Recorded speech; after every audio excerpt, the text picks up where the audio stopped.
and the winner of the 2011 South Australian Yellow Pages Social Responsibility Award is Health and Life.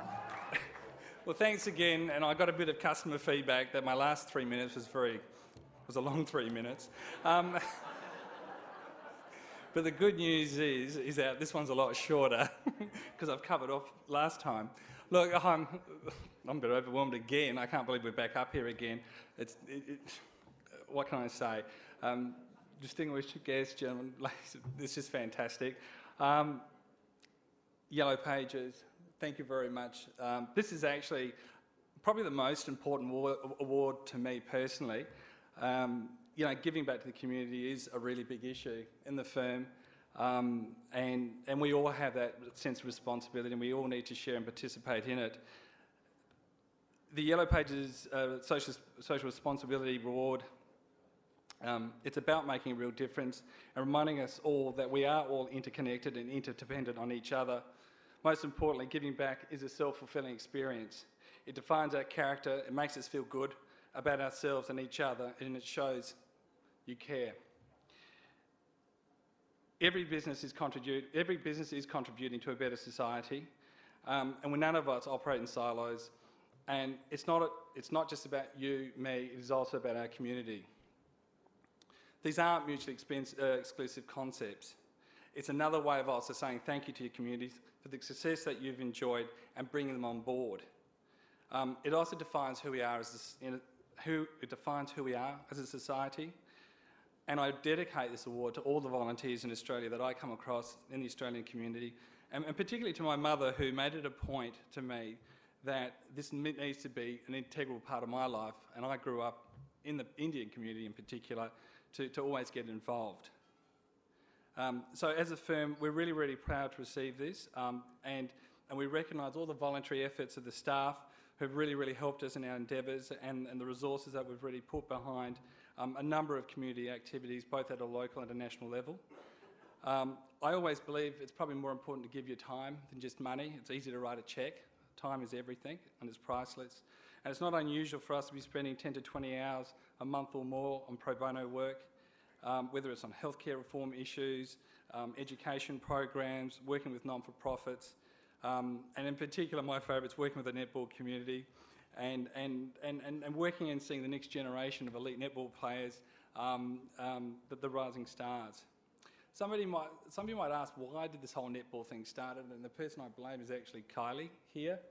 She one day came to me, it was a few years back, and she said to me, look, David, I've got a friend, she's at Harlequins. I don't know if those of you follow netball in the various suburbs, etc., and she wants to actually play for Oakdale and become a goal shooter. I said, netball? What's that got to do with us? And, you know, I really, apart from seeing it on telly, we didn't sort of pay too much attention to it. And I said, well, look, I have this rule that I always take a call. And I said, well, look, bring her in, we'll have a chat. Her name was Lisa Wilson, and she was an amazing story. And she said to me, I said, so what's your story? And she said, well, basically I was a single mum at the age of 16, up in the northern suburbs. Life was pretty tough in that environment. And I decided to put myself through accountancy. I'm now working at British Aerospace, and I'm also now in State League Netball. And I said, look, that is a huge story, and I'm just going to bankroll that. That's fantastic. Then one thing led to another. I thought, well, if I'm going to write a cheque for a player, I might as well go to a game. And I went to one game, two, and next minute, I was the only guy. I don't know if many of you have been to Etsa Park on a Friday night. There's around about 2,000 girls there, in netball skirts running around, and I'm walking around in a suit on a Friday night to check out my players. So it's a bit odd, and I guess I got a few strange looks. It was a bit uncomfortable, I'll be quite honest.